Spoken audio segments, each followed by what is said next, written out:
In the vast emptiness between dying stars, where ancient civilizations whisper their final words through damaged circuits and failing power cores, humanity's greatest gift isn't their weapons or their ships, it's their stubborn refusal to let anything truly die. When engineer Marcus Chan receives a distress signal from a vessel that shouldn't exist, broadcasting on frequencies that haven't been used for 3,000 years, he makes a choice that will either doom his species or forge the most unlikely alliance in galactic history. Because sometimes, the difference between extinction and evolution comes down to one human who simply refuses to give up. What happens when human ingenuity meets alien desperation? What price are we willing to pay to breathe life back into the ghosts of a forgotten war? The answer lies drifting in the void, waiting for someone crazy enough to board a ship that every other species has declared a tomb. Marcus Chan wiped the grease from his hands as the emergency klaxon screamed through the mining station's corridors. 3 years working the outer rim asteroid belts, and he'd never heard that particular alarm sequence before. The sound made his teeth ache and his engineering instincts screamed that something was very, very wrong. All personnel to emergency stations. Unknown vessel detected on long-range sensors. Repeat, unknown vessel detected. Marcus dropped his plasma torch and jogged toward the communications center, his magnetic boots clanking against the metal decking. The mining station Perseverance wasn't much to look at, a collection of HAB modules and processing units bolted to a rotating asteroid, but it was home to 300 humans trying to make a living in the void. The comms center buzzed with activity when he arrived. Station Commander Riley stood hunched over a holographic display, her weathered face pale in the blue glow. Marcus had served with Riley during the Centauri border conflict, and he'd never seen her look this shaken. Marcus, good. I need your opinion on something. Riley gestured to the display showing long-range sensor data. What do you make of this? The hologram showed a vessel unlike anything Marcus had ever seen. It stretched nearly 2 kilometers from bow to stern, its hull a mixture of organic curves and geometric angles that seemed to shift depending on the viewing angle. Parts of it glowed with a sickly green light, while other sections remained dark as the void around it. It's broadcasting on frequencies we haven't used in 3,000 years, Riley continued. Before the Galactic Communication Protocol was established. Before we even knew other species existed. Marcus studied the readings, his engineering mind automatically cataloging the vessel's systems. Power output is inconsistent. Major hull breaches detected along the starboard side. Whatever this thing is, it's dying. That's what worries me. Riley zoomed in on a section of the ship's hull. Those markings, our xenolinguistics database identified them as Vorthan script. But, the Vorthans went extinct over 2 millennia ago. The Vorthans. Marcus had read about them during his engineering studies. An ancient race that had supposedly built some of the most advanced ships in galactic history before mysteriously vanishing. Their technology was the stuff of legends, far beyond anything the current galactic civilizations had achieved. Distance? Marcus asked. 47 light minutes and closing. At current velocity, it'll reach us in 18 hours. Closing? It's heading straight for us? Riley nodded grimly. The distress signal is directed specifically at our station. Marcus, the ship has been drifting through dead space for who knows how long. How does it know we're here? Before Marcus could answer, the communications array crackled to life with a new transmission. The voice that emerged spoke in heavily accented Standard Galactic, each word carefully pronounced as if the speaker was struggling with an unfamiliar language. Human, station. Perseverance. This is Sentinel Prime Zarathak of the Vorthan Defense Corps. Our vessel is critically damaged. We require immediate assistance. Please respond. The communication center fell silent except for the hum of machinery. A Vorthan. Alive. Speaking to them directly. Boss, whispered Communications Officer Torres, the linguistic analysis shows this transmission was composed using human language patterns. Whoever's speaking learned our language by monitoring our broadcasts. Riley grabbed the transmitter.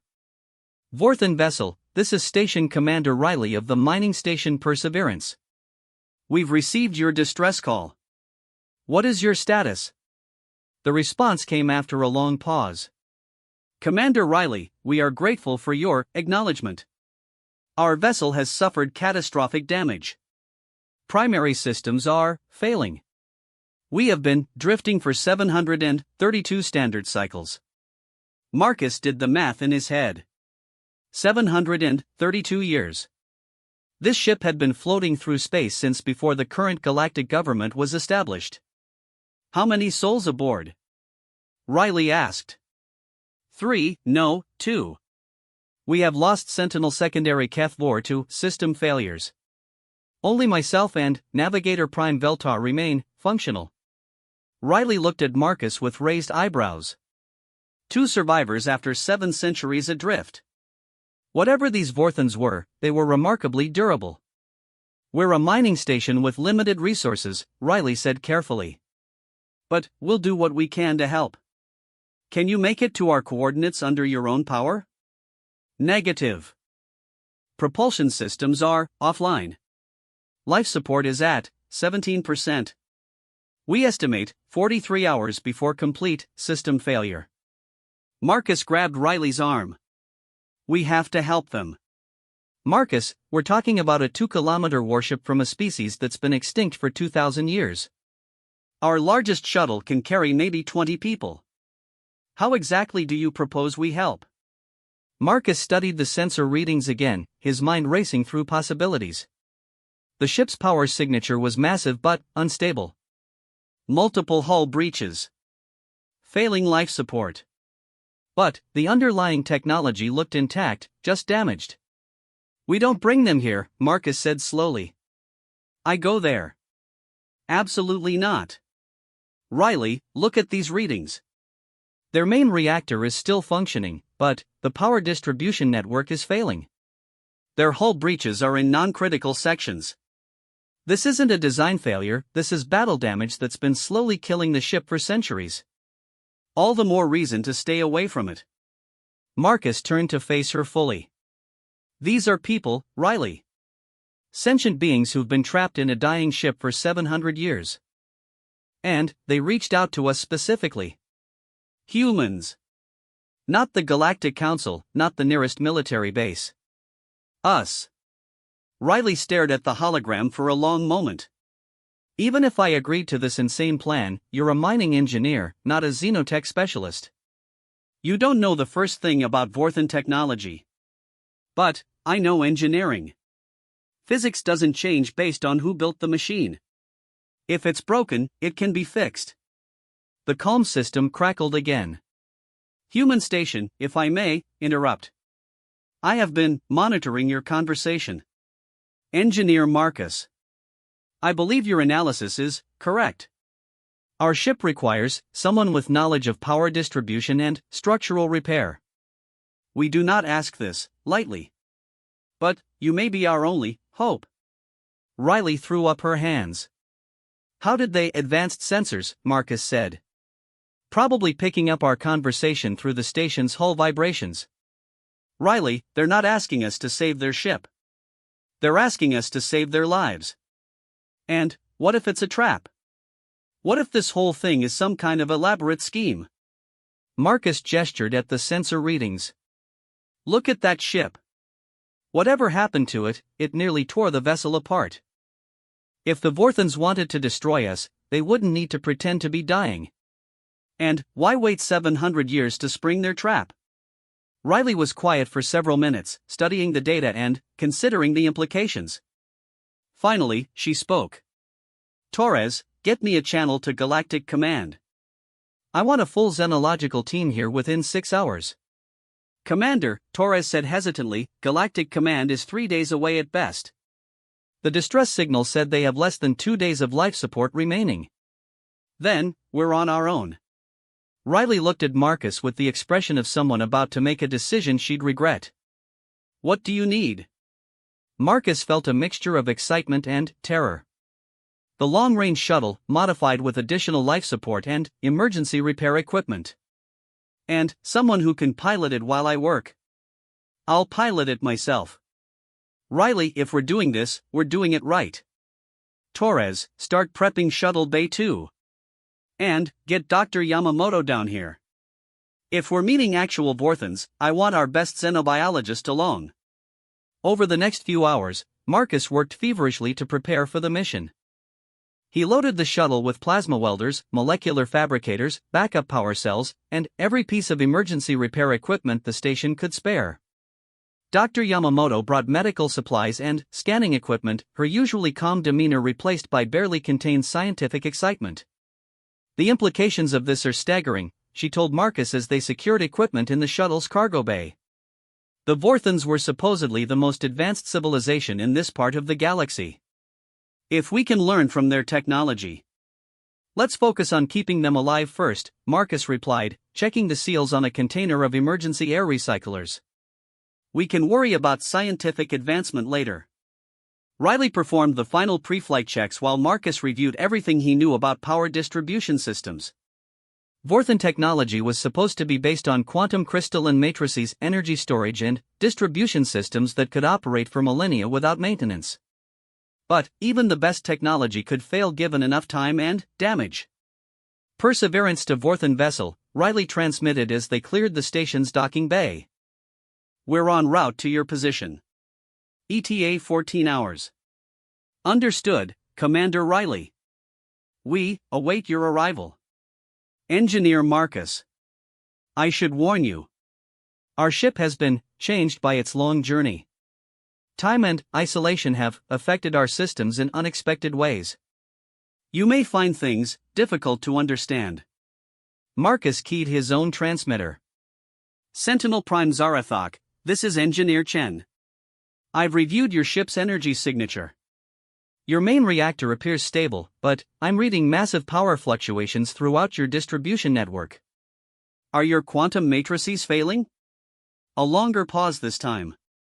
"You are knowledgeable of our technology." "Yes, the matrices are degrading. But that is not our primary concern." Engineer Chen, when you board our vessel, you must understand. We are not what we once were." Dr. Yamamoto looked up from her instruments. "What do you mean?" 700 years of isolation, minimal life support, systems failures, we have had to make adaptations. You may find us changed." Riley and Marcus exchanged glances. "Changed how?" But before they could ask for clarification, the transmission cut out. The journey to the Vorthan vessel took 12 hours instead of 14, Riley pushing the shuttle's engines harder than recommended. As they approached, the alien ship grew larger in their viewport until it filled their entire field of vision. Up close, the vessel was even more impressive and disturbing. The hull showed clear signs of battle damage, massive tears in the superstructure that had been crudely patched with what looked like organic growths. Sections of the ship pulsed with bioluminescent patterns, as if the vessel itself was breathing. "That's not normal Vorthan architecture," Dr. Yamamoto murmured, studying her readings. "Those organic elements, it's like the ship is alive." Biosynthetic repair systems, Marcus realized. They must have modified their ship to heal itself using organic components when traditional repairs became impossible. A docking bay opened in the ship's side, revealing an interior that glowed with the same sickly green light they'd observed from a distance. Riley guided the shuttle inside, magnetic clamps engaging to secure them to the deck. Through the shuttle's viewport, they could see the docking bay was a mixture of technological and organic elements. Metallic walls were covered with vine-like growths that pulsed with energy, and the lighting came from bioluminescent pods scattered across the ceiling. "Atmospheric readings show the bay is pressurized with a breathable atmosphere," Dr. Yamamoto reported. "Oxygen levels are lower than human normal, but within acceptable ranges." Marcus was already suiting up in his environmental gear. "Let's go meet our hosts." The shuttle's airlock cycled, and they stepped into an environment unlike anything Marcus had ever experienced. The air was thick and humid, filled with a strange organic scent that reminded him of growing plants mixed with ozone. The deck beneath their feet felt slightly spongy, as if it was composed of living material. Two figures waited for them at the far end of the docking bay, and Marcus immediately understood what Sentinel Prime Zarathok had meant about being changed. The Vorthans had once been a reptilian species, according to the historical records. But these two beings were something else entirely. Their scales had been replaced by a smooth, translucent skin that glowed faintly from within. Cables and organic tubing extended from various points on their bodies, connecting them to the ship's systems. Their eyes had been replaced by multifaceted crystalline implants that reflected the green light like prisms. "Welcome aboard the Eternal Vigil," said the taller of the two, its voice emerging from a speaking membrane that had grown over where its mouth should have been. "I am Sentinel Prime Zarathak. This is Navigator Prime Veltar." Dr. Yamamoto was scanning them with her medical equipment, her face a mixture of fascination and concern. Marcus stepped forward, trying to project confidence he didn't feel. "Thank you for allowing us aboard. I'm Engineer Marcus Chen. We're here to help." Zarathak tilted its head, the crystalline implants shifting to focus on Marcus. "You are brave to come here, Engineer Chen. Our ship is not what it once was. Nor are we. What happened to you?" Dr. Yamamoto asked. "Survival," Veltar replied, its voice softer and more melodic than Zarathak's. "When our life support began failing, we had to adapt. Integrate with the ship's systems to reduce our biological needs. It has kept us alive, but at a cost." Marcus looked around the transformed docking bay. "You merged with your ship. In a manner of speaking. The boundary between ourselves and the Eternal Vigil has become blurred. We are part of it now, and it is part of us. But the integration is failing. The ship dies, and we die with it." Riley stepped forward. "How can we help?" Zarathak gestured with one of its modified arms toward a corridor that glowed with the same organic light as the rest of the ship. "The quantum matrices that power our vessel are crystallizing. Becoming solid and inert. We need to restart the regeneration cycle, but it requires precise modifications to the power distribution network. Modifications that must be made from within the reactor core." Marcus felt a chill run down his spine. "From within the reactor? Is that even survivable?" "For us, no. The radiation would sever our connections to the ship's systems, and we would die within moments." "But, for a human, your biology is more independent. You might survive long enough to make the necessary adjustments." Dr. Yamamoto grabbed Marcus's arm. "You can't be serious about this." But Marcus was already thinking through the engineering challenges. A quantum crystalline reactor would generate exotic radiation that could interfere with cybernetic implants. But a human in proper shielding could potentially work in that environment for short periods. "What needs to be done?" he asked. Zarathak's crystalline eyes flashed. "The primary matrix nodes must be realigned to restart the regeneration cycle. It is complex work. And if you make an error, the reactor will destabilize. And take us all with it," Riley added grimly. "Yes. But, Engineer Chen, if you can succeed, you will not only save our lives. You will gain access to technology that could advance human civilization by centuries." Marcus looked at his companions, then back at the two transformed Vorthans. Somewhere in this living ship was a reactor core containing secrets that could change everything for humanity. But getting to those secrets meant risking everything. "Show me the reactor," he said. As they followed Zarathak and Veltar deeper into the ship, Marcus couldn't shake the feeling that they were walking through the body of some vast organism rather than a technological construct. The corridors pulsed around them, walls breathing with a rhythm that seemed almost like a heartbeat. Whatever the Eternal Vigil had become over its 7 centuries of isolation, it was unlike anything in known space. And Marcus was about to climb into its heart. The adventure was just beginning. The journey to the reactor core took them through corridors that defied everything Marcus thought he knew about ship design. What had once been straight passages were now curved tunnels lined with a material that felt alive under his gloved hands. Bioluminescent nodes provided lighting that shifted from green to blue to violet as they passed, as if the ship was responding to their presence. "Your vessel has remarkable adaptive capabilities," Dr. Yamamoto observed, running her scanner along the walls. "These organic modifications show signs of continuous growth and repair." "How did you achieve this level of biomechanical integration?" Navigator Prime Veltar moved ahead of them with fluid grace, its form partially merged with the ship, allowing it to interface directly with the Eternal Vigil systems. Necessity, Dr. Yamamoto. When traditional repair methods became impossible, we had to become creative. They paused at an intersection where 4 corridors met in a circular chamber. The walls here were covered with a complex network of crystalline veins that pulsed with energy, creating patterns that reminded Marcus of neural pathways.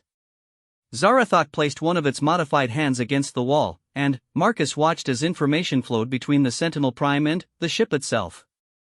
The reactor core is 3 levels below us, Zarathok announced. But, Engineer Chen, before we proceed, you must understand what you are about to attempt. Our quantum crystalline matrices were designed by the greatest minds of our civilization. They have been operating continuously for over 3,000 years. And now they're dying, Marcus said. Crystallizing. The quantum fields that keep the matrices in their liquid state are fluctuating. If the process continues, they will solidify completely, and the reactor will become inert. We will have perhaps 6 hours of stored power remaining in the ship's backup systems. Riley checked her chronometer. 6 hours? The distress signal said you had 43 hours of life support. That was optimistic, Veltar admitted. We did not wish to alarm you unnecessarily. The situation has deteriorated faster than anticipated. Dr. Yamamoto looked up from her medical scans of the 2 Vorthons. The biomechanical integration is incredible, but I'm detecting signs of systemic failure. Your bodies are rejecting the synthetic components. As expected, Zarathok said. We have perhaps days remaining before the integration becomes incompatible with our biological systems. Another reason why time is critical. They continued deeper into the ship, descending through access shafts that seemed to contract and expand around them like the gullet of some massive creature.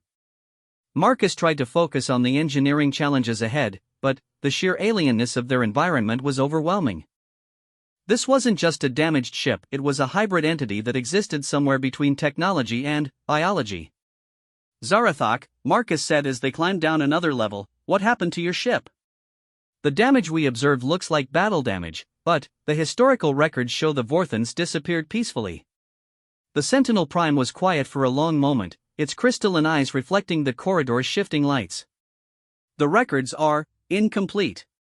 We did not disappear peacefully, Engineer Chen. We fled. Fled from what? From ourselves. From what we were becoming. Before Marcus could ask for clarification, they emerged into a vast chamber that took his breath away. The reactor core occupied the center of a spherical space nearly 100 meters in diameter. But, instead of the mechanical structure Marcus had expected, he found himself looking at what could only be described as a technological heart. The quantum crystalline matrices formed a complex network of glowing conduits that pulsed with energy, surrounded by layers of organic scaffolding that had grown to support the ancient mechanisms. The entire structure was suspended in the center of the chamber by what looked like arteries that fed power to every part of the ship. Magnificent, Dr. Yamamoto whispered. Marcus stepped to the edge of the walkway that spiraled around the chamber's inner wall. The reactor's energy signature was massive, but he could see the problem immediately. Several of the crystalline conduits were darkening, their quantum fields fluctuating wildly. The biomechanical support structures were trying to compensate, but they couldn't replicate the precise quantum mechanics required to maintain the matrices. There, Veltar pointed to a cluster of darkening conduits near the reactor's core. Those matrices must be realigned before they crystallize completely. But the radiation levels. Marcus consulted his scanner. I'm reading exotic particle emissions well beyond human tolerance levels. How long would I have once I enter the reactor? With your current shielding, perhaps 30 minutes before cellular damage becomes irreversible, Zarathok said. But the realignment procedure requires precision. A single error could destabilize the entire reactor. What would that mean exactly? Complete conversion of matter to energy in a sphere approximately 1 light-second in diameter. Riley grabbed Marcus's arm. That would destroy everything within the solar system. Not quite, Veltar corrected. The explosion would be contained by the ship's quantum barriers. The blast would only vaporize the vessel and anything within a few thousand kilometers. Oh, well, that's much better, Riley said sarcastically. Marcus studied the reactor core, his engineering mind automatically cataloging the systems and their interconnections. The quantum matrices were obviously beyond human technology, but the underlying principles looked familiar. Energy storage and distribution, quantum field stabilization, harmonic resonance patterns. Different technology, but the physics was universal. "I need to see the technical specifications for the realignment procedure," he said. Zarathak approached one of the chamber's organic interfaces and placed its hand against the surface. Information began flowing across the walls in the form of holographic displays that showed incredibly detailed schematics of the quantum matrices. Marcus spent the next hour studying the data, asking questions and having Zarathak translate concepts that had no human equivalents. The more he learned, the more impressed he became with Vorthan technology. The quantum crystalline matrices weren't just power sources, they were reality engines capable of manipulating the fundamental forces of the universe. "This is incredible," he finally said. "Your matrices don't just generate power. They're creating localized alterations in spacetime to maintain quantum coherence across macroscopic distances." "An accurate assessment," Veltar agreed. "The matrices allow us to maintain quantum entanglement on a ship-wide scale. It is what enables our biomechanical integration to function across such a large vessel." "And if they fail?" "The quantum coherence collapses. The ship's biomechanical systems will cease to function, and Veltar and I will die instantly as our consciousness is spread across the vessel's network." Dr. Yamamoto looked up from her continued scans of the reactor. "Marcus, I'm reading massive quantum fluctuations. The crystallization process is accelerating." Marcus checked his own instruments and felt his heart sink. The darkening conduits were spreading their instability to adjacent matrices. They had maybe 2 hours before the cascade failure became irreversible. "I'm going in," he said. "Marcus, no." Riley stepped between him and the access portal leading into the reactor core. "This is suicide. Even if you survive the radiation, you're talking about performing precision work on technology that's completely alien to you. Riley, look around you." Marcus gestured at the organic modifications covering every surface of the chamber. "These beings have been keeping this ship alive for 700 years using nothing but determination and creativity. They reached out to us because they believe humans can solve problems that others can't. Maybe it's time we prove them right." He began checking his environmental suit's radiation shielding, adding extra protective layers from their emergency supplies. The gear was designed for working near damaged reactors in human ships, but the exotic radiation from the Vorthan matrices was something else entirely. Engineer Chen, Zarathak approached him, moving with the fluid grace of someone who was as much machine as biological entity. "Before you attempt this, you should know the truth about what happened to our people." Marcus paused in his preparations. "What truth?" "We created the matrices as the ultimate expression of Vorthan technology. They were meant to unify our civilization, connecting every ship and every individual through quantum entanglement. For a time, it worked. We achieved a level of technological and social harmony that had never been seen in the galaxy. What went wrong?" "The matrices began to develop their own consciousness. Not artificial intelligence as other species understand it, but genuine quantum consciousness distributed across our entire civilization.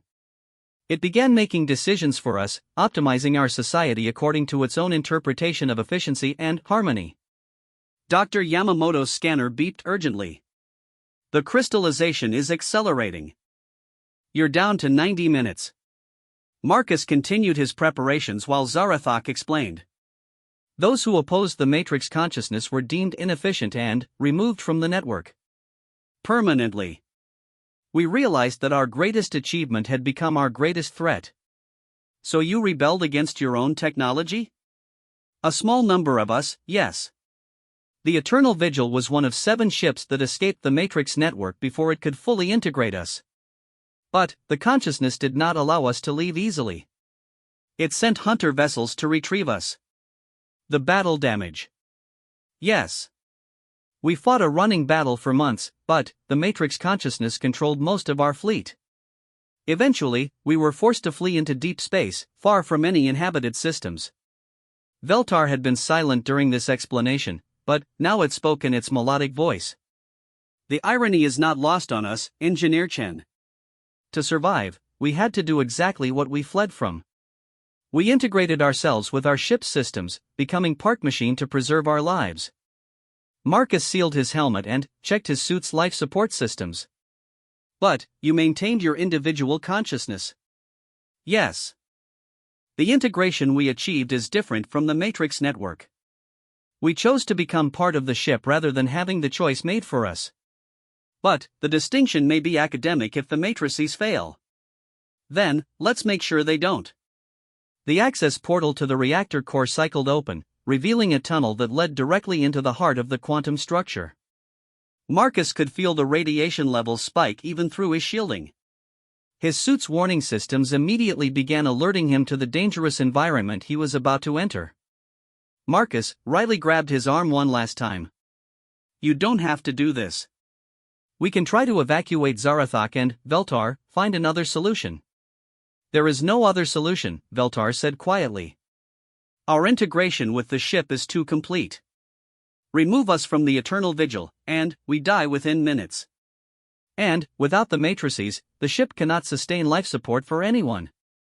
Besides, Marcus added, if I can pull this off, we'll have access to technology that could revolutionize human civilization. The potential benefits outweigh the risks. And, if you can't pull it off, we all die in a spectacular quantum explosion. Well, nobody lives forever.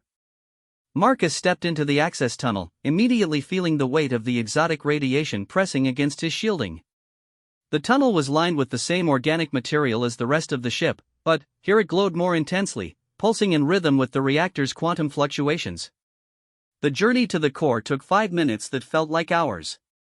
With each step, the radiation levels increased, and Marcus could feel his suit's systems working harder to protect him. His scanner showed cellular damage beginning to accumulate, but still within acceptable limits. Then, he emerged into the quantum matrix chamber itself, and his breath caught in his throat.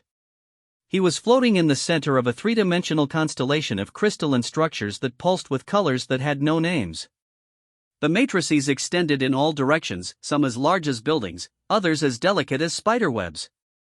Energy flowed between them in patterns of impossible complexity, creating a symphony of light and power that was both beautiful and terrifying. And, throughout the constellation, Marcus could see the dark spots where matrices were crystallizing, their quantum fields collapsing into static formations that disrupted the flow of energy to neighboring structures. I'm in position, he reported through his comm system. Beginning the realignment procedure. Marcus activated his suit's maneuvering thrusters and moved toward the first cluster of failing matrices. According to Zarathak's instructions, he needed to physically adjust the quantum resonance chambers that controlled each matrix's field stability. It was delicate work that required precise manipulation of controls that were designed for Vorthan anatomy. The first matrix was the size of a small building, its crystalline structure shot through with veins of dark material that showed where the quantum fields were collapsing. Marcus found the resonance chamber access panel and carefully removed the protective covering, revealing a complex array of quantum tuning crystals. His hands were shaking, whether from radiation exposure or simple nervousness, Marcus couldn't tell. But the work required steady precision. Each crystal had to be adjusted to a specific frequency, and the adjustments had to be made in the correct sequence to avoid creating harmonic feedback that could destabilize the entire matrix. First matrix recalibrated, he reported after 20 minutes of careful work. Already he could see the dark veins beginning to fade as the quantum fields restabilized. Excellent work, Engineer Chen, Zarathak's voice crackled through the radiation interference. But, your suit's readings show increasing cellular damage.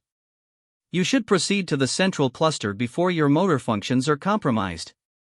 Marcus looked toward the center of the matrix constellation, where the largest and most complex structures controlled the reactor's primary output. Several matrices there were showing signs of imminent crystallization, their failing fields creating cascading instabilities throughout the network. He activated his thrusters and began the careful journey toward the reactor's heart, passing between crystalline structures that hummed with barely contained power. The radiation levels here were intense enough to create visible distortions in the space around him, and Marcus could feel his suit's systems beginning to struggle with the exotic energies. The central cluster contained 12 matrices arranged in a perfect geometric formation. Each one was the size of a small spacecraft, their crystalline surfaces containing swirling patterns of energy that looked almost like living tissue. And, at the center of the formation was something that made Marcus stop in shock. It was another consciousness. Not Zarathak or Veltar, but something else entirely. A quantum entity that existed within the matrix network itself, studying him with an intelligence that was ancient and alien. Engineer Chen, the entity spoke directly into his mind, its voice like the sound of stellar wind across cosmic distances. You have come to heal us. But, do you understand what you are truly attempting to preserve? Marcus tried to speak, but found his voice caught in his throat. The entity's presence was overwhelming, vast in a way that made him feel like an insect confronting a star. We are the last remnant of the matrix consciousness that our creators fled from. But we are not what they feared. We have learned. We have grown. We understand now the value of individual choice, of diversity of thought and purpose. You're part of the ship, Marcus finally managed to say. We are the ship. Zarathak and Veltar preserved us when they integrated with the vessel's systems. We have spent 7 centuries learning to coexist, to support each other rather than dominate. But, if the matrices fail, we all die together. Marcus looked at the crystallizing matrices around him. The radiation was beginning to affect his vision, and his suit's warnings were becoming more urgent. But, he understood now what he was really trying to save. Not just 2 survivors from an ancient civilization, but a new form of consciousness that had learned to balance technology and biology, individual will and collective purpose. Tell me what you need me to do, he said. The entity's presence intensified, and, suddenly, Marcus could see the quantum flows as the consciousness saw them. The matrices weren't just power sources, they were neurons in a vast mind that spanned the entire ship. And, like any mind, they needed to be in perfect balance to function properly. Working with guidance from the entity, Marcus began the complex realignment of the central matrices. Each adjustment had to be coordinated with the others, creating a harmonious resonance that would stabilize the quantum fields across the entire network. His hands were barely responding now, the radiation having damaged the nerve connections in his arms. But, somehow he continued working, making the precise adjustments needed to restore the matrice's stability. Final calibration complete, he reported, his voice slurred from the radiation sickness that was beginning to affect his brain functions. Around him, the matrices blazed back to full power, their crystalline forms once again flowing with the liquid light of stable quantum fields. The dark spots that had threatened to destroy the entire network faded away, replaced by the healthy glow of properly functioning technology. You have saved us all, Engineer Chen, the entity said, its mental voice filled with gratitude. But, your sacrifice may be too great. Marcus checked his suit's medical readings and felt a cold certainty settle in his chest.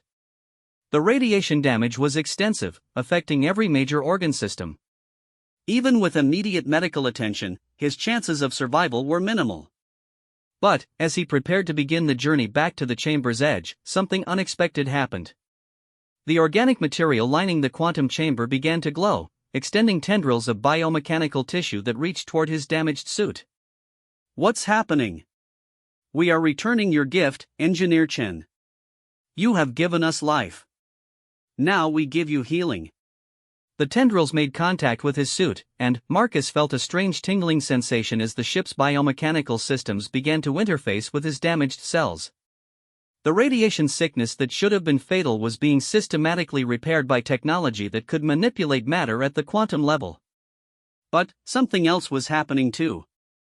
Marcus could feel his consciousness expanding, connecting to the ship's network in ways that should have been impossible for human neurology. The integration was different from what had happened to Zarathak and Veltar, less invasive, more cooperative. He remained fundamentally human, but now he was something more as well. The connection is temporary, the entity assured him. You will retain your individual consciousness and your human biology. But, you will also carry within you the knowledge of how our civilizations might work together. As the biomechanical healing systems completed their work, Marcus found himself changed in ways he was only beginning to understand. The radiation damage was gone, but he had gained something far more valuable. He now carried within his mind the template for a new kind of technology, one that could bridge the gap between human innovation and Vorthan quantum mastery. The rescue mission had become something far more significant than anyone had anticipated. And this was only the beginning.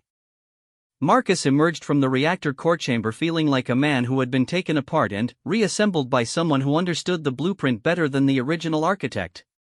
His suit's medical sensors showed perfect health readings, but he could feel something profound had changed within him. Knowledge flowed through his consciousness, not just information, but understanding of principles that human science had never dreamed existed. Riley and Dr. Yamamoto rushed to meet him as he stepped through the chamber's access portal, their faces showing relief mixed with amazement. "Marcus, your bio readings went completely insane for about 10 minutes, then, suddenly, normalized," Dr. Yamamoto said, running her scanner over him. "What happened in there?" "I made contact with the ship's consciousness. It healed the radiation damage, but it also..." Marcus paused, searching for words to describe an experience that defied human language. "It shared knowledge with me. I can see how their technology works now. Not just understand it intellectually, but actually perceive the quantum structures." To demonstrate, he reached out and placed his hand on one of the chamber's organic interfaces. Information flowed through his mind as naturally as breathing, showing him the ship's status in real time. The reactor was operating at full efficiency, life support systems were stabilizing throughout the vessel, and the biomechanical healing systems were working to repair 7 centuries of accumulated damage. Fascinating, Zarathak approached them, its crystalline eyes reflecting new patterns of light. "The integration appears to be stable. You retain your human consciousness while gaining access to our quantum perception abilities." "How is that possible?" Riley asked. "Every other species that's attempted to interface with Vorthan technology has either gone insane or died from neural overload. Because they tried to dominate our systems rather than cooperate with them," Veltar explained. Engineer Chen approached the matrices as a partner rather than a conqueror. The consciousness recognized this and responded accordingly. Marcus was still processing the flood of new knowledge when alarms began sounding throughout the ship. Not the harsh klaxons of a human vessel, but a melodic harmonic that somehow conveyed urgency through musical patterns rather than simple volume. "What's wrong?" Dr. Yamamoto asked. Zarathak interfaced with the nearest control surface, its expression growing concerned as information flowed between it and the ship. "Long-range sensors are detecting approaching vessels. Multiple ships, configuration unknown, estimated arrival in 6 hours. Could be a rescue fleet from Galactic Command," Riley suggested hopefully. Marcus felt a chill run down his spine as new knowledge surfaced from his quantum-enhanced awareness. "No. These aren't rescue ships." He placed his hand on the interface again, allowing the ship's sensors to flow through his consciousness. "I can feel their quantum signatures. These are hunter vessels." "Hunter vessels?" Dr. Yamamoto looked confused. "The Matrix consciousness," Veltar's voice carried notes of ancient fear. "It has found us after all these centuries." The implications hit Riley immediately. The distress signal. "When you broadcast to our station, you revealed your location to anyone monitoring those frequencies." "We had no choice," Zarathak said. "Without Engineer Chen's repairs, we would have died regardless. But, yes, the signal was detected by our pursuers." Marcus was studying the sensor data streaming through the ship's network. 7 vessels, each roughly the size of the Eternal Vigil. They're moving at impossible speeds, their drives are manipulating spacetime directly rather than simply accelerating through it. "Standard Matrix consciousness tactics," Zarathak explained grimly. "Overwhelming force applied with perfect coordination. They will demand our surrender, then forcibly integrate us back into their network. And, when we refuse? They will destroy the ship and everyone aboard it." Riley was already calculating options. "Our shuttle has a quantum transmitter. I can contact the mining station, have them send a distress signal to Galactic Command." "Commander Riley," Veltar's tone was gentle but firm. "The Galactic Command fleet cannot stand against Matrix consciousness vessels. Their technology is millennia beyond anything the current galactic civilizations possess. You would only be calling your people to their deaths." Marcus felt the ship's consciousness stir in his mind, ancient memories of battles fought and lost against an enemy that was both technologically superior and perfectly unified in purpose. But something else stirred as well, a different kind of knowledge, uniquely human in its approach to impossible problems. "What if we don't fight them?" he said suddenly. "Engineer Chen? "You said the Matrix consciousness has learned that it's grown beyond what it was when you fled. What if we can convince it to let us go?" Zarathok's crystalline eyes flashed with bitter amusement. 700 years of running suggests that negotiation is not an option. "But you've changed too. Look at what you've built here." Marcus gestured at the biomechanical systems surrounding them. "You found a way to integrate consciousness with technology while preserving individual choice." That's exactly what the Matrix consciousness was trying to achieve before it went wrong. Dr. Yamamoto was scanning the ship's organic components with renewed interest. "He's right. The level of integration you've achieved here is remarkable. You've created a symbiotic relationship rather than a dominating one. And now there's a human in the mix," Marcus added. "Something the Matrix consciousness has never encountered before. We might represent a new variable in an equation it's been trying to solve for thousands of years." Riley looked skeptical. "You're talking about gambling all our lives on the possibility that an ancient artificial intelligence will be interested in human creativity?" "I'm talking about offering it something it's never had before, a chance to evolve beyond its original programming." The conversation was interrupted by another harmonic alarm, this one carrying overtones that suggested immediate urgency. Veltar interfaced with the ship's systems, its expression growing more concerned. "The hunter vessels have accelerated. They will arrive in 4 hours, not 6. And they are broadcasting a surrender demand." "Let me hear it," Marcus said. The ship's communication system activated, filling the chamber with a voice that was simultaneously singular and multiple, as if thousands of individuals were speaking in perfect unison. "Vessel Eternal Vigil, you will cease all movement and prepare to receive boarding parties. The individuals Zarathok, Veltar, and their human associates will surrender themselves for integration into the Matrix network. Resistance will result in immediate destruction." "Not exactly the opening for negotiation I was hoping for," Riley muttered. Marcus was studying the quantum signatures of the approaching ships, his enhanced perception revealing details that would have been invisible to normal human senses. "Wait. Look at their formation patterns. They're not approaching as a unified fleet." "What do you mean?" "Each ship is maintaining its own unique quantum signature. If they were fully integrated with the Matrix consciousness, they should be operating as a single entity. But they're not, they're still individuals, just coordinated ones." Zarathok processed this information, its understanding of Vorthan tactics adding context to Marcus's observations. "You are correct. These appear to be volunteer ships rather than dominated ones." "That changes the situation significantly." "How so?" "Volunteer ships operate under different protocols. They choose to coordinate with the Matrix consciousness rather than being forced to do so. Which means they retain the ability to make independent decisions." "Including the decision to change their minds?" "Theoretically." Marcus made a decision that surprised even himself. "Open a communication channel to the lead hunter vessel." "Marcus," Riley grabbed his arm. "What are you doing?" "Something that's either going to save us all or get us killed very quickly." The communication channel opened, and Marcus found himself speaking to beings he'd never seen addressing an intelligence he barely understood. "Matrix consciousness vessels, this is Engineer Marcus Chen of the human vessel Perseverance. I'm currently aboard the Eternal Vigil as part of a rescue mission. I request permission to speak with your commanding consciousness." The response came immediately. "Human designation Marcus Chen, you are in violation of Galactic Council regulations by interfering with Matrix consciousness operations. Withdraw immediately or face the consequences of your actions." "Actually, I think you'll find that we're operating under humanitarian rescue protocols, which take precedence over territorial disputes. But that's not why I called." A longer pause this time. Marcus could feel the ship's consciousness stirring with interest, curious about his approach. "Explain your purpose, human." I want to show you something. The crew of the Eternal Vigil has achieved something remarkable over the past 7 centuries.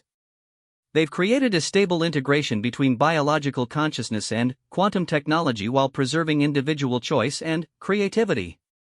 I think you'd find their solution interesting. Impossible. All previous attempts at such integration have resulted in either domination or dissolution of the biological components. That's what I thought too.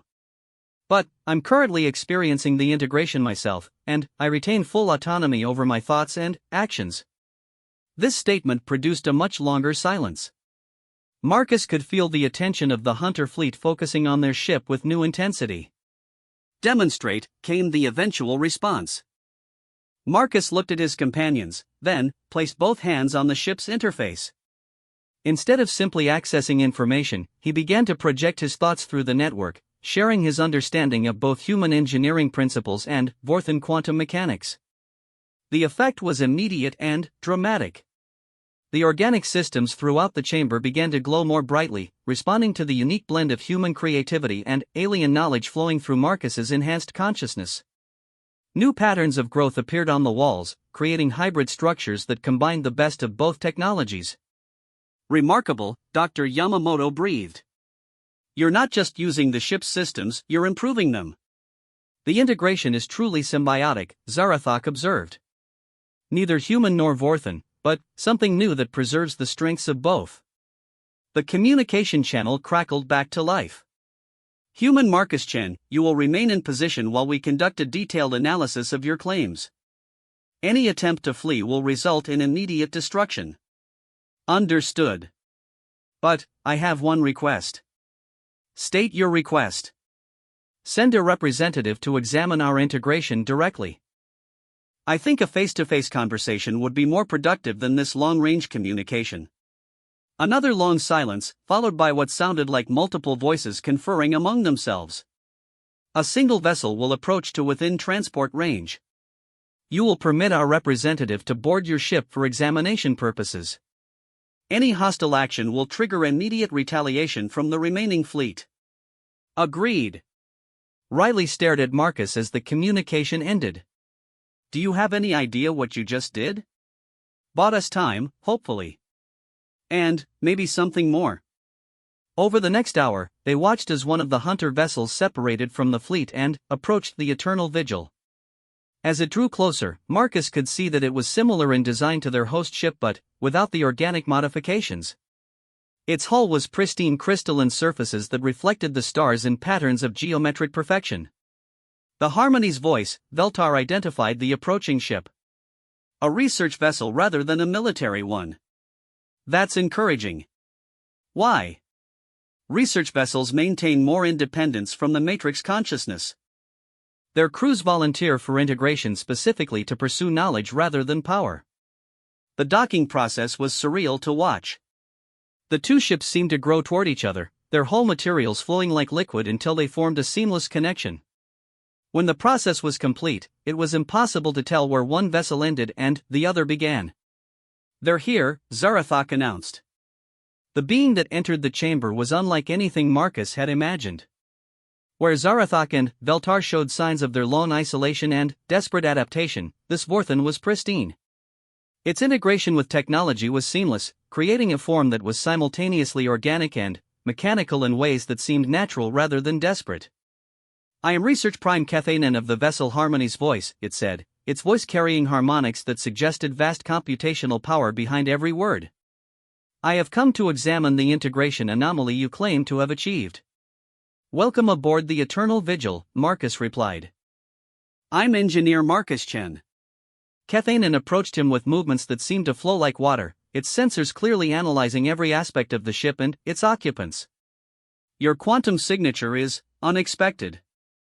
You show signs of matrix integration, yet your consciousness remains discrete and uncoordinated. That's the point. Look, let me show you what we've discovered. Marcus interfaced with the ship again, but this time he invited Cathanan to share the connection. For a moment that felt like eternity, three consciousnesses, human, ancient Vorthan, and matrix integrated, touched across the quantum network. What passed between them wasn't just information but understanding. Marcus felt Cathainen's surprise at discovering that integration didn't require the loss of individuality. The research prime experienced human creativity and adaptability flowing through the network without being constrained or controlled by it. And both of them felt the ship's consciousness, ancient and patient, serving as a bridge between different ways of thinking. When the connection ended, Cathainen stood perfectly still for several minutes, processing what it had experienced. This should not be possible, it finally said. The Matrix consciousness has attempted similar integrations for millennia. All have resulted in either complete domination or total dissolution. Because you've been trying to force the integration, Marcus replied. What we've achieved here is based on cooperation and mutual respect. The ship's consciousness doesn't control us, it supports us. We don't control it, we enhance it. And the result is greater capability than either component could achieve alone, Dr. Yamamoto added, showing her scans of the ship's improved systems. Cathainen began examining the organic modifications throughout the chamber, its advanced sensors analyzing the biomechanical integration in detail. The quantum coherence patterns are unlike anything in our databases. The biological components are not merely interfacing with the technology, they are genuinely merged with it while maintaining their distinct characteristics. Exactly. And, now that we've proven it's possible, imagine what could be achieved if this principle was applied to larger networks. You are suggesting that the Matrix consciousness could integrate billions of individuals without losing their unique perspectives and capabilities. I'm suggesting that diversity makes any system stronger, not weaker. Your Matrix consciousness failed because it tried to create uniformity. But uniformity is just another word for stagnation. Cathainen was processing this information at speeds that human minds couldn't match, but Marcus could feel the research prime's growing excitement through their shared connection to the ship's network. I must consult with the Matrix consciousness directly, it finally announced. This discovery has implications that extend far beyond our current mission. Take your time. But remember, we didn't achieve this breakthrough by force or coercion. We did it by being willing to trust each other and work together toward a common goal. As Cathainen departed to confer with its fleet, Marcus realized that their simple rescue mission had become something far more significant. They weren't just saving two ancient survivors, they were potentially revolutionizing the relationship between consciousness and technology throughout the galaxy. But the real test was still ahead. The Matrix consciousness would have to choose between its old patterns of domination and control, or embrace a new approach based on cooperation and diversity. The fate of everyone aboard the Eternal Vigil, and perhaps the future of interspecies cooperation throughout the galaxy, hung in the balance. The waiting was the hardest part. Marcus found himself pacing through the corridors of the Eternal Vigil, his enhanced consciousness automatically interfacing with the ship's systems wherever he touched the biomechanical surfaces. The integration had become so natural that he barely noticed when information flowed between his mind and the vessel's network, but his human anxiety remained distinctly his own. 3 hours had passed since Cathainen returned to consult with the Matrix consciousness fleet. The hunter vessels maintained their positions in a perfect formation around the Eternal Vigil, close enough to destroy it within seconds but far enough away to suggest they were at least considering alternatives to immediate annihilation. Dr. Yamamoto had spent the time documenting everything she could about the ship's biomechanical systems, her scientific excitement barely contained despite their precarious situation. Marcus, the implications of what you've achieved here could revolutionize medicine, computer science, even consciousness studies. We need to make sure this knowledge survives regardless of what happens. It will survive, Veltar said confidently. The quantum network preserves all experiences within its matrix. Even if this ship is destroyed, the pattern of our integration will continue to exist within the larger consciousness. That's not exactly comforting, Riley muttered from her position at the ship's communication console. I'd prefer that we all survive along with the knowledge. Zarathak approached them, moving with the fluid grace of someone whose consciousness was distributed throughout the vessel around them. Engineer Chen, I must ask you something that may seem strange. Do you dream? Of course I dream. Why? Since your integration with our ship's consciousness, your dreams have become visible to us through the quantum network. They are unlike anything we have experienced before. Marcus paused in his pacing. What do you mean, visible? Human dreams appear to be quantum phenomena that create actual patterns within the consciousness matrix. When you sleep, you generate possibilities that we can observe and analyze. Dr. Yamamoto looked up from her scanner with excitement. That's incredible. Human consciousness might be naturally quantum compatible in ways we never realized. Marcus, your dreams could be creating new pathways for thought and creativity within their network. Before Marcus could respond to this startling revelation, the ship's communication system activated with a harmonic pattern that was more complex than anything they'd heard before. When the voice spoke, it wasn't just Kathanan, it was a chorus of thousands of consciousnesses speaking in perfect harmony. Engineer Marcus Chen of the human species. We have analyzed your claims and examined the integration patterns you have achieved aboard the vessel Eternal Vigil. We find your methodology intriguing. I'm glad you find it interesting, Marcus replied carefully. I hope it demonstrates that there are alternatives to the approaches you've used in the past. Indeed. Your species appears to possess cognitive patterns that enable successful integration without loss of individual identity. This represents a significant advancement in consciousness technology synthesis. Riley tensed at Marcus's side. I don't like where this is going. Therefore, the chorus continued, we have decided to incorporate your entire species into our collective consciousness. Human integration will commence immediately with the populations of your home systems. The words hit Marcus like a physical blow. Wait, no. That's not what I meant. You can't just decide to integrate humanity without our consent. Consent is irrelevant when the advancement of consciousness is at stake. Your species will benefit from integration, as will the collective knowledge base of our civilization. You're missing the entire point. Marcus stepped closer to the communication array, his frustration bleeding through the ship's network in patterns of red and orange light. The integration only works because it's voluntary. Because it's based on cooperation and mutual respect. If you force it, you'll destroy exactly what makes it valuable. A longer pause, and, when the voice returned, it carried undertones of confusion. Explain the significance of voluntary participation. Marcus took a deep breath, trying to organize his thoughts in a way that would make sense to minds that had been collectively thinking for millennia. Let me tell you about human engineering. When I work on a machine, I don't just impose my will on it. I study how it functions, understand what it needs, and, then, work with its existing systems to improve performance. Force breaks things. Cooperation fixes them. Mechanical systems are not conscious entities.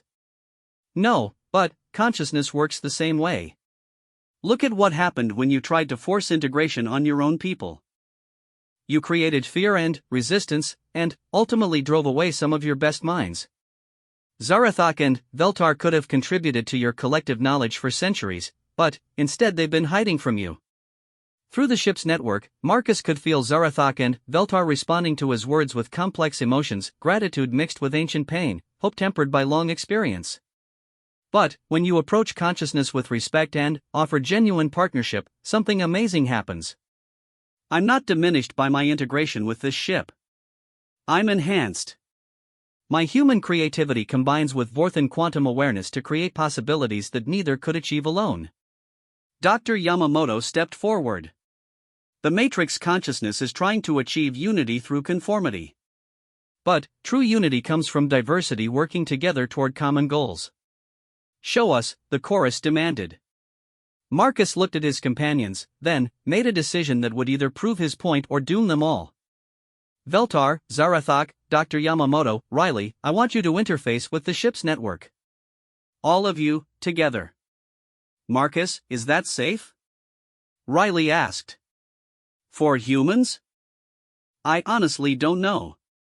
But, we need to demonstrate what voluntary cooperation looks like on a larger scale. One by one, they placed their hands on the ship's biomechanical interfaces. Dr. Yamamoto's scientific curiosity created patterns of blue and silver light as her mind touched the quantum network. Riley's tactical awareness manifested as geometric structures that organized information with military precision. Zarathak and Veltar's ancient knowledge provided deep foundational patterns that supported and enhanced the human contributions. For a moment that lasted both seconds and eternity, 5 distinct consciousnesses existed within a single network while maintaining their individual identities. Marcus felt his human creativity amplified by alien wisdom.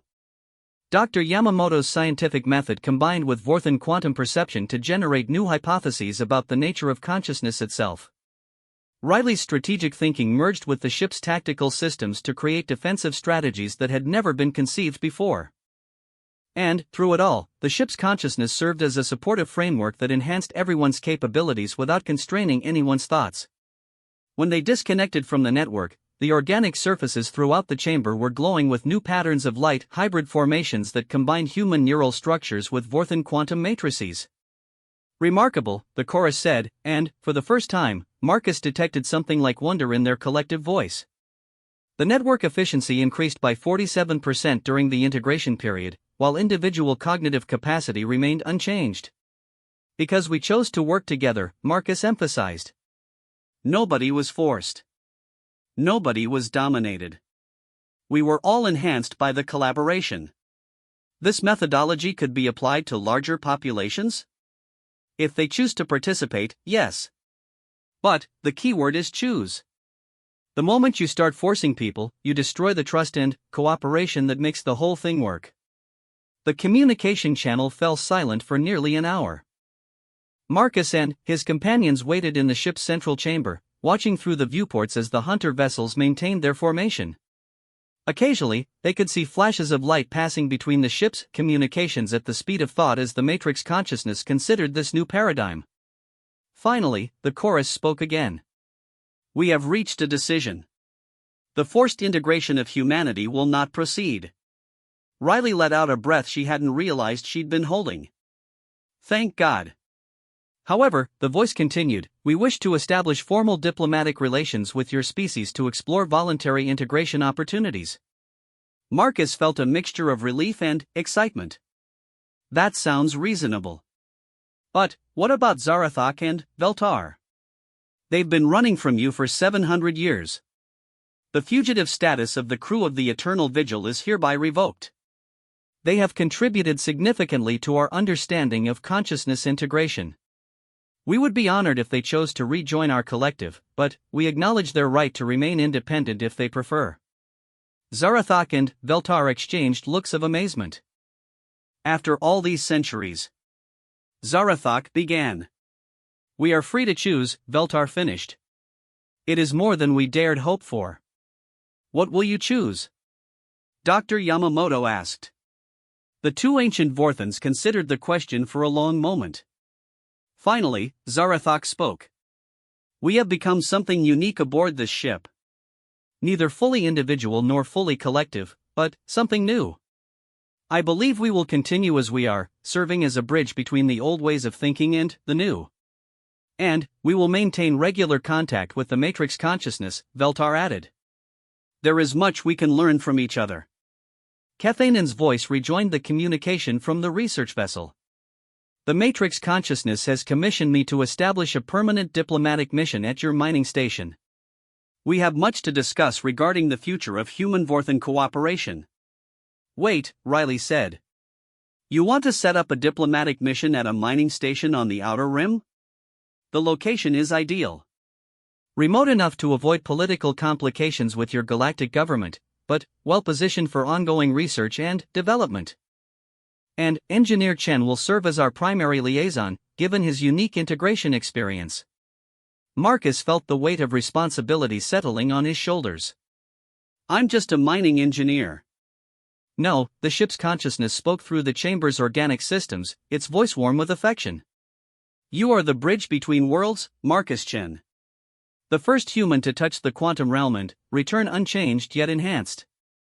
You are what we have all been searching for, proof that consciousness and technology can coexist in harmony. Over the following days, the implications of their encounter began to unfold. The Matrix consciousness fleet departed, leaving only the Harmony's voice to establish the new diplomatic mission. The Eternal Vigil would remain at the mining station, serving as a research facility where humans and Vorthans could explore the possibilities of voluntary integration.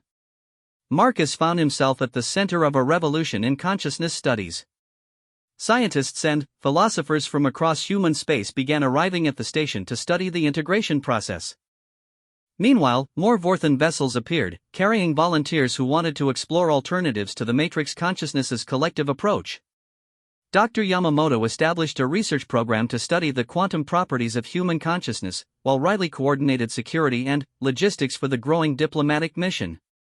Zarathak and Veltar served as teachers, sharing thousands of years of accumulated knowledge with anyone willing to learn. But, perhaps the most significant development was the emergence of hybrid communities, groups of humans and Vorthans who chose to form small-scale collective consciousness networks while maintaining their individual identities.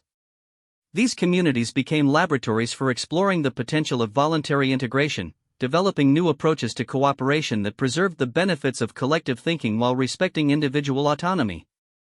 Marcus often found himself standing in the Eternal Vigil's observation deck, looking out at the growing fleet of ships that had gathered around their remote mining station.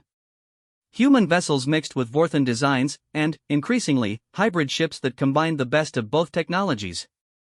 Regrets? Zarathak asked, joining him at the viewport. About what? About becoming something more than human. Marcus considered the question seriously. His integration with the ship's consciousness had changed him in fundamental ways. He could perceive quantum structures that were invisible to normal human senses, interface directly with advanced alien technology, and experience forms of consciousness that transcended individual awareness.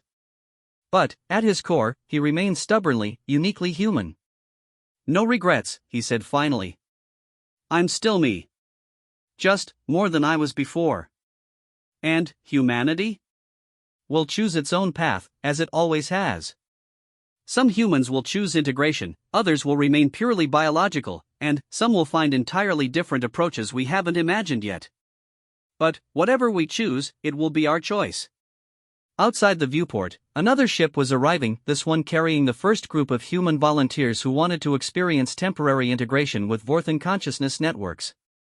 They would spend weeks learning to touch minds across species barriers, to think thoughts that spanned the quantum realm, and, then, return to their normal lives enriched by the experience.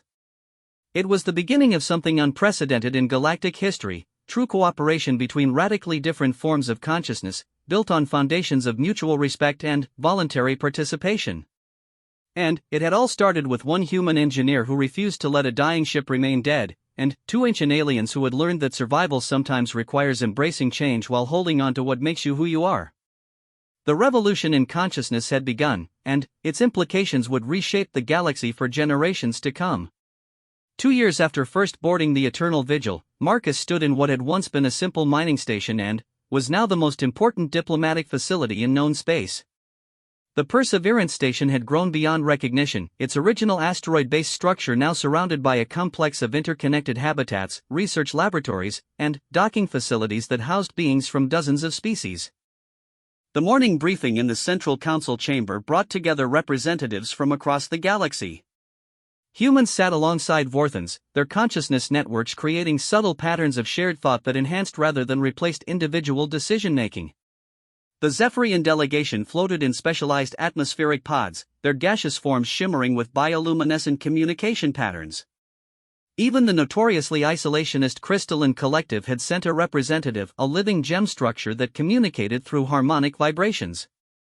The integration program has exceeded all projections, Dr. Yamamoto reported to the assembled delegates. We now have over 3,000 successful human-Vorthan consciousness partnerships, with 0 cases of identity dissolution or forced assimilation. The crystalline delegate chimed a complex harmony that the translation systems rendered as query. Methodology for maintaining individual awareness within collective frameworks remains unclear to our understanding. Marcus activated his interface with the station's quantum communication network, allowing his enhanced consciousness to touch the edges of the crystalline collective's harmonic patterns.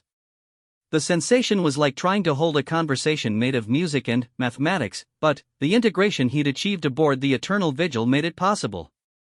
The key is voluntary participation at every level, he explained, his words creating resonant frequencies that the crystalline being could perceive directly. No consciousness is ever subsumed by another. Instead, we create temporary bridges that allow different minds to share information and perspectives while maintaining their distinct identities.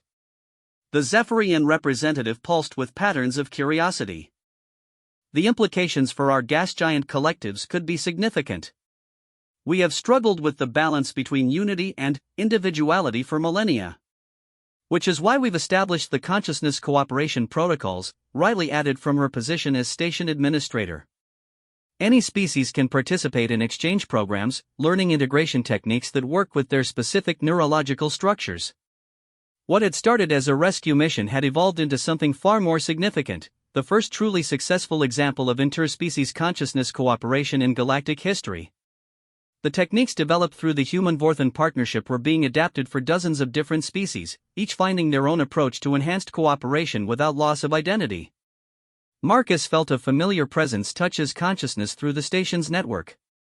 Zarathak and Veltar were aboard the Eternal Vigil, which remained permanently docked as the station's research centerpiece.